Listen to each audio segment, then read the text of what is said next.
Hi, my name is Frank DeNigris. This is DeNigris Loft.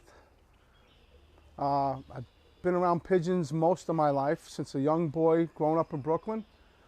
I was introduced to pigeons by my uncle when I was a real young boy, and I just had a passion for pigeons ever since then. I could never keep my eyes out of the sky. I always wanted to look up and see the birds flying and all.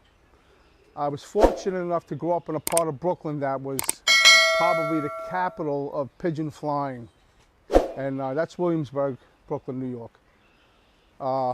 Back then, back in the 70s and 80s, there were so many pigeon flyers. Everywhere you looked, there was a stock of birds in the air. It was just a mecca for pigeons. Pigeon stores, there was everything available to you. When it was pigeon related, you had it at your fingertips back in those days.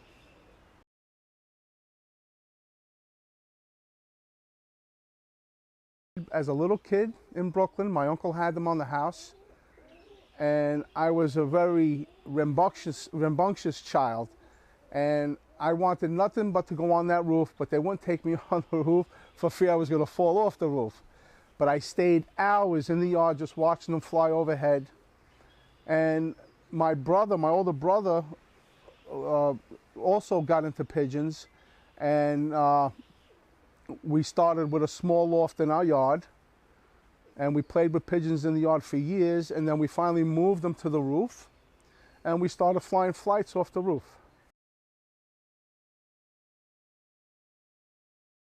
I currently have New York flying flights, show type, and for the past few years I've been playing with flying tipplers.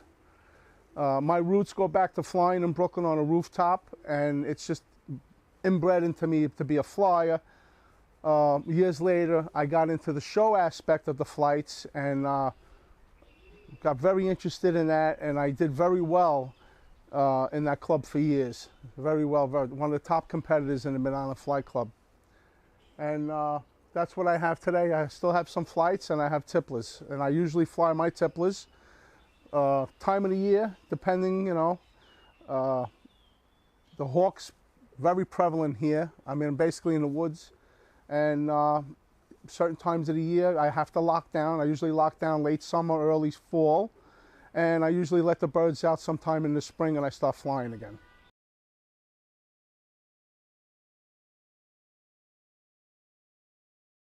My town doesn't have any ordinance for pigeons, but like anything else, you want to keep it neat, you want to keep it clean, and you don't want to have issues with your neighbors. Some towns have ordinances for pigeons. This town doesn't. So I'm very fortunate to live in an area of New Jersey where I can have pigeons.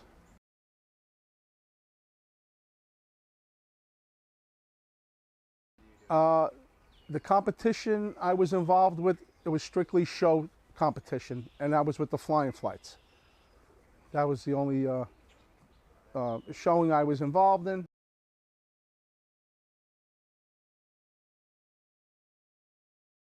So they're flush and blunt. It emphasizes the beak set on the bird more. The feathering, make sure that the feathering is in top condition. There's no fret marks, whatnot. The birds have equal, they should have 6 to 10 white primaries on each wing. That's allowable in the show. Marking and color is important. Type, outlook. My birds have very good outlook and type. This is recessive red, that's recessive yellow. This is a red tiger. See the marking on the wing, the primary pattern, tail.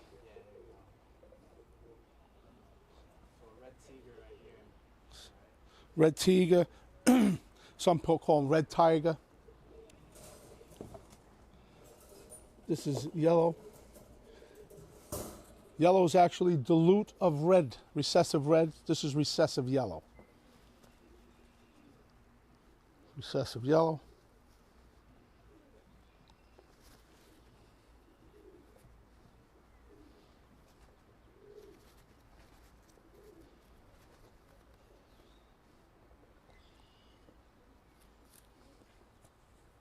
These are both incredible specimens when it comes to show type, show quality. Both these birds were best in show birds, respectively in the MFC club.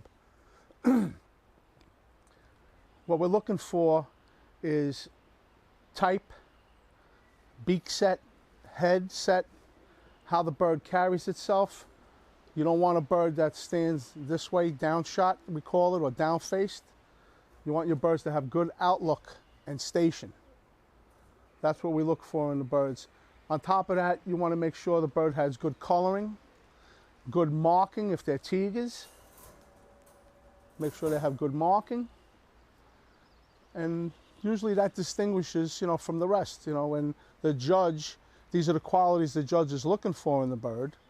And he'll go through the class, and the birds are usually shown in their color classes. Yellow tigers, red tigers, plain head, red tiger cap, yellow tiger, plain head, yellow tiger cap. When you say type, you're talking about what, body type? Body, size, just the overall look of the bird, the type. That's in our standard, and it describes the type of the bird, the height, how the wing should close. The birds, some people, they talk about wing butts and stuff like that. But what we refer to in the Mid-Island Flight Club, wing butts meaning on a solid bird, if the bird's showing white in the shoulders of the wing, that's showing wing butt, that's a fault. Curious, what other colors do you have in there? I have, actually I don't have any solid. I have one brown, I'm going to show you brown.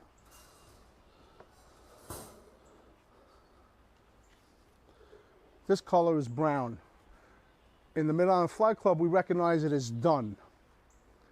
But true dun is gunmetal in color. Almost black, looks black, but it's dark, and that's true dun. And the club, the Mid-Island Flight Club, accepts both colors as dun. So we call this dun as well. So most of your flights in here are the tigers? This is a solid. Yeah. These are tigers. Most of what you have in your stock is what? Right now, most of what I have is tigers right now. Okay. So I'm taking those are your favorite? You like the tigers? My tigers have been the ones that have done the most for me in the club and won shows for me. I've had solid birds. I don't have them anymore. I had sold them. But I've had solid birds. I've done very well with yellow solid yellow plain heads and caps. They're very well. I did very well with red cap.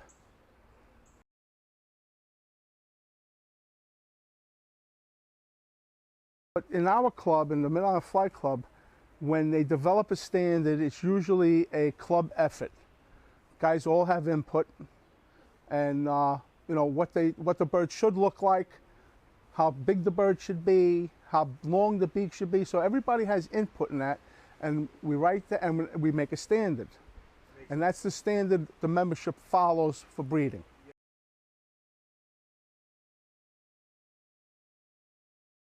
I know Richie, probably close to 40 years. 40 years. Yeah. And you guys never lived near each other, right? I lived in Brooklyn, and when I was on the roof, he'd come visit me sometimes on the weekends. Come on the roof, I'd fly the birds.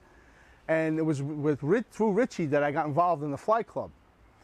And I joined the flight club, I was 18 years old when I joined the Mid-Island Flight Club back in the day. And it was tough to get a quality bird back then. So being a young man and flying the birds, I kind of like drifted away from the show club. And years later, I got married, you have children, and then my brother, who's also a master breeder in English carriers, he always had pigeons. So I was always involved with the pigeons no matter what. I had friends, my brother. So I was always around birds. And then finally I said, you know what? It's the time for me to get birds again. And that's what I did.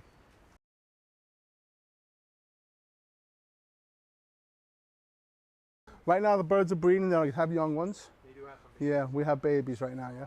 I usually separate my cocks and hens at the end of the summer.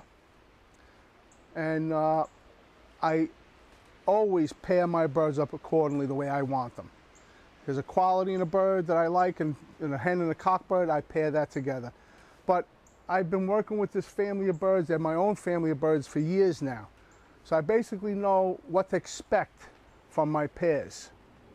So I capitalize on some of those pairs. This pair in particular raises me outstanding birds every year. And this is the second year I have them together, and we'll see if they could, lightning strikes twice, so to speak, but we'll see.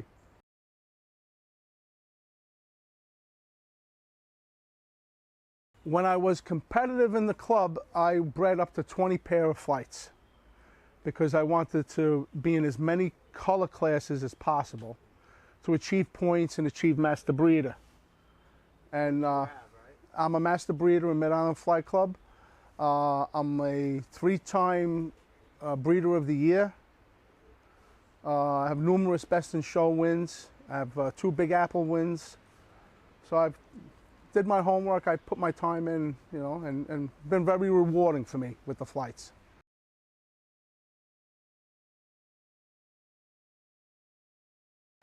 Well, young birds, you got to keep them hungry in order to control them. Some breeds are easier than others. I find that the tipplers are a little bit easier training as young birds as flights. But usually you keep them hungry, you control them because they want to eat. Once your birds are established and they start coming out and they start flying, they come down, they want to go back into the loft, so you don't have to keep them as hungry anymore. But usually when you're starting out with young birds, you want to start them out hungry, this way you can have some control with them. What about like settling the young birds on the top of the roof? What do you do? Like, what do you do? I let everything walk out on its own. I don't try to force anything. I let the birds come out. When it's time for them to come out, they'll come out. If they want to fly off, they'll fly off. They'll fly around. They may land on the house. I don't scare them and I don't push them. It just comes natural to the birds.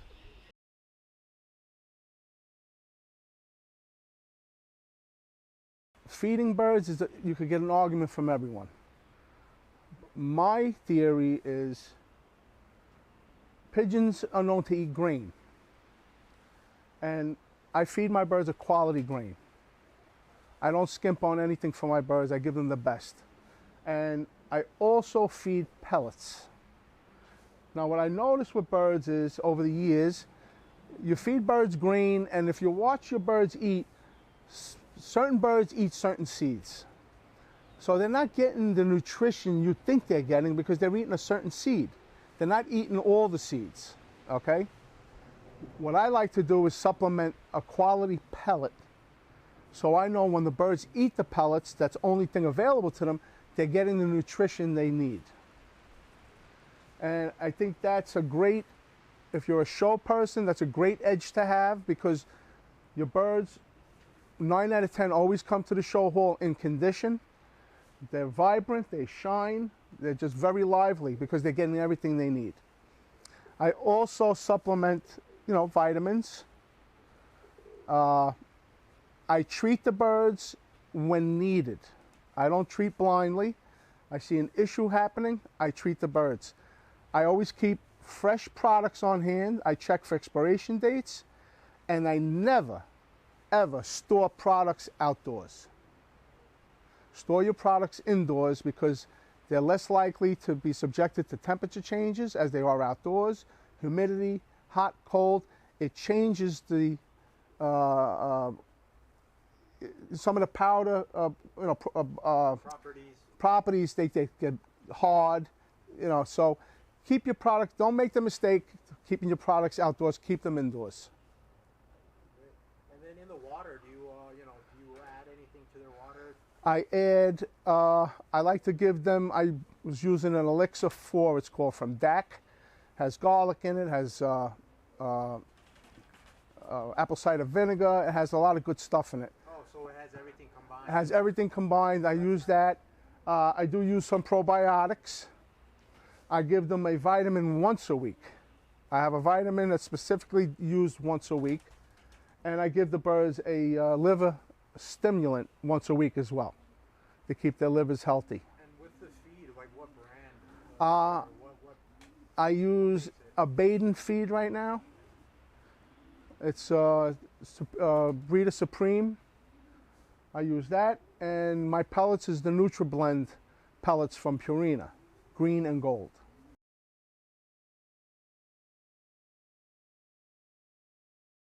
I like to keep a clean loft. Usually I clean it weekly. When I'm breeding, the coop, like everybody knows, the coop tends to get more dirty when you're breeding because you don't want to disturb the birds. So basically when I'm breeding, my coop's at its filthiest. Once I'm done breeding, the loft is clean. I keep a dry scrape floor in the warm months. In the winter time, I usually put down I use a unscented cat litter. Works very well for me.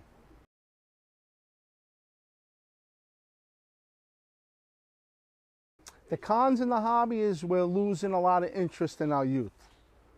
We need more youth to get involved. And I'm seeing less and less kids involved. I mean, when I was a kid, the pigeon stores were flooded with kids from the neighborhood, just, you know, in there with the pigeon. Everybody was interested in pigeons then. And we don't see that much anymore. I mean, my own children, I tried to get them introduced to the birds and all, they just didn't take to it, you know.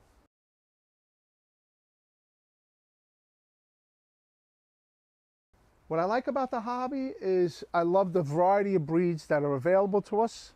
The fact that we have the internet and Facebook pages, it's endless. I mean, it's incredible the amount of birds you could see on a computer today, and it's nice to get together with the guys that swap and sells and see different breeds and see and meet different people. It's just a great time that way. Like I said, I wish more kids got more involved.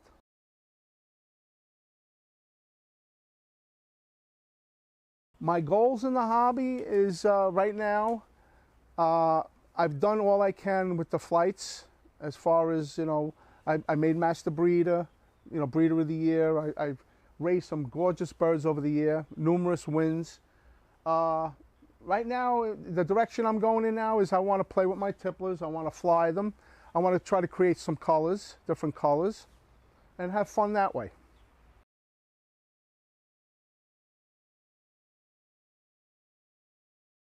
Well, yeah, I think that everybody involved in the pigeon hobby should be affiliated with some club, at least a club. This way you get out, monthly meetings, you talk, you may have a show. You know, it's good to talk to other fanciers about bird husbandry as far as, you know, medications, how to treat birds, how to keep them healthy, what you should feed them, what not to feed them, how to fly them. This is available to anybody that wants to join a club. I belong to the Central Jersey Variety Pigeon Club. I'm currently a member. I was a member of the Mid-Island Flying Fly Club. And that's I'm currently the admin for the Central Jersey Variety Pigeon Club Facebook page.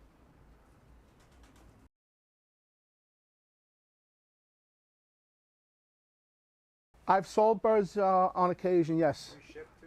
I ship as well, yeah. And what do your birds go for, like average? Usually my birds start, my flying flights start at, because of the quality birds that I keep, and again, I don't keep a lot of birds, so the birds I do let go are very, very high in quality. I usually start around above. Okay. That's per bird? Per bird, yeah. Depending on the color, the marking, it may be more.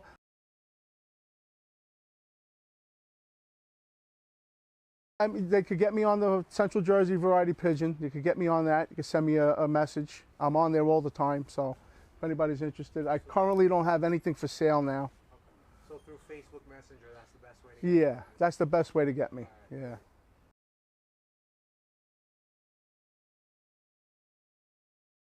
My loft is 4 by 8, and it's relatively small by, you know, today's standards. Pigeon guys keeping pigeons. It's 4 by 8. It worked very well for me. Keeping a small loft, less is more, so they say. And I only kept quality birds, and I was very strict in my culling when I got rid of birds. So I didn't overwhelm myself with a lot of birds. All right, so this is the 4 by 8 loft. I mean, and you have another loft back here too. yes, I have a flying loft. What is this now? This is a flying loft. What's the size of this? That's a 4 by 4. A 4 by 4. And these are your tipplers, right? These are my tipplers, yeah. These are the tipplers. All right. Let's take a look at the inside of your flights, and then we'll check out the tipplers. So, you have 2 partitions in here? Yes. So we've got 2 sections. I don't know if you guys can see that.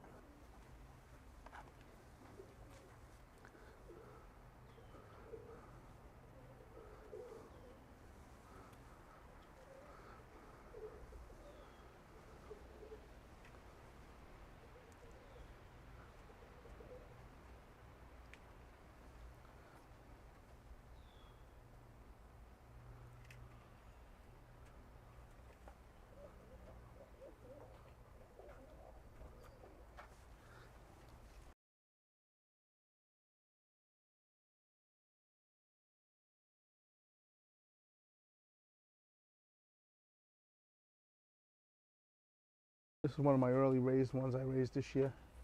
Could you open that? Can I take a You want to shot open of this? it? Yeah. Yeah. I'll take a view of the inside.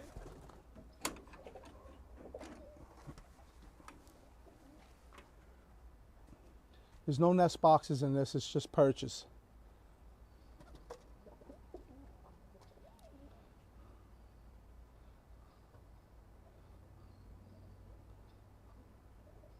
They just like to sit on the floor, huh? On the bottom. What's that? They like to stay on the bottom, I see. Yeah, I put a few bowls in there just to let them nest if they want. Where do you open this one from? Where's the door on this one? Over here. On that side. Oh, there we go. And have you started flying these guys yet? Oh, well, I flew them all last year. And the This year year before. so far? No, I didn't let them out this year. Not yet. Okay. And they're breeding too? I have a few, you know, whatever has young ones, I'll let them raise them. And this is a 4x4, right? Yeah. 4x4. How many birds altogether in here? I think I got about 27 right now, 26 Oh, wow. in here. Nice.